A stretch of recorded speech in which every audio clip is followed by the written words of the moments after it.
Hello everyone, my name is Marguerite Strijdom, And hello everyone, my name is Sino Mazibubo.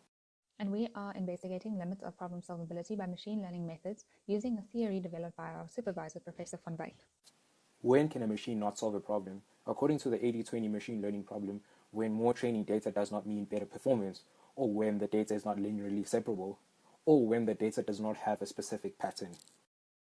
The problem that we're looking at is the 3D object volume estimation, which is a subset of a BMI approximation problem.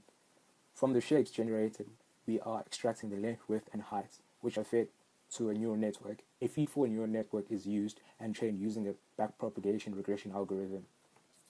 We have two datasets, a virtual and physical dataset. The virtual dataset is used as a training dataset for our neural network and consists of 2,000 points of virtual objects. The physical dataset consists of photos taken of real 3D images where there's a ruler as an object of ground truth in each of these images. After image processing, this ruler is used to generate a pixel to centimeter ratio, which is used to generate dimensions of length, width, and height for each of our objects. This is used as a test dataset for our neural network. So where does the problem come in for the neural network?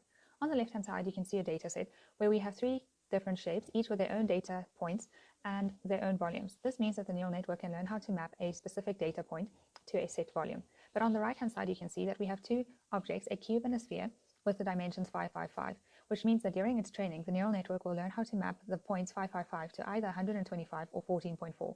But the neural network will never be able to map 555 to 125 and 14.4. And this is where the neural network actually fails.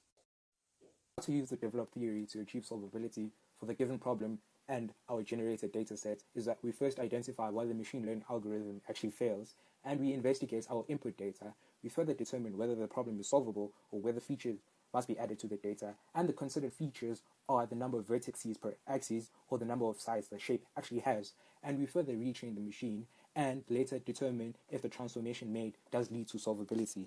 Considering our results, the physical data without the added features does not lead to solvability, as the target volume and the neural network output does not share the same trend. But when we consider the physical data with the added features, the target volume and the neural network share the very same trend, which means that the problem was solvable.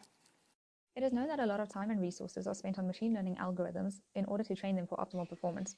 This theory, however, assists people in seeing that it's not always about adding more data to get the better training, but it could be that the data is insufficient or biased, or that there's noise in the data, which is not just real noise, but it may be artificial noise. This can thus help people to save time and resources and decrease the training time that is needed for the neural network.